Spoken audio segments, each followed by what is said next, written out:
There are calls for authorities in Rio to bring in extra security measures as soon as possible. That's after the armed robbery of Paralympian gold medalist Liesl Tesch.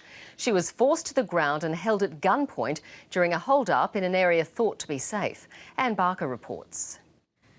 Liesl Tesch has had her share of mishaps. It was a mountain bike accident at 19 that left her a partial paraplegic and led to her becoming a Paralympic gold medalist.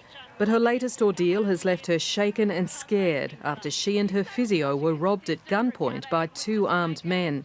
He held the gun up, he pushed me in the shoulder and I just toppled onto the ground because I've got some wobbly legs onto the cobblestones, and at the same time the guy behind me without the guns was wrestling Sarah's bicycle away from her, and the two of them just rode off into the park. The violence has driven fear into Australian Olympic organisers who've written to Brazilian authorities demanding tighter security and more police.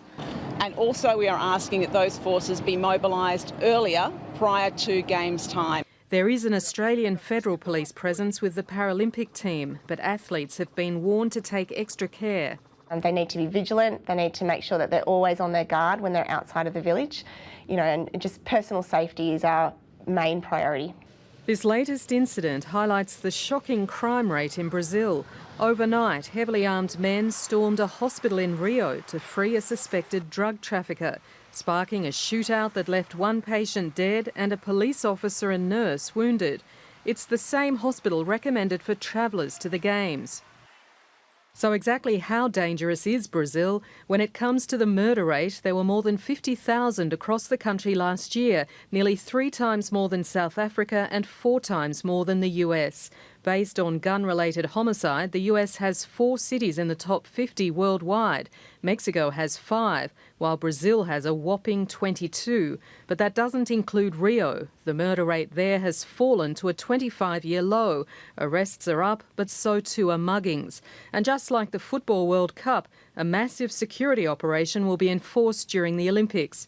47,000 police and private security guards will be deployed, along with 38,000 soldiers. Athletes too are taking steps to minimise the danger. I will have nobody in my family travelling over to support me because I think it's too big of a risk.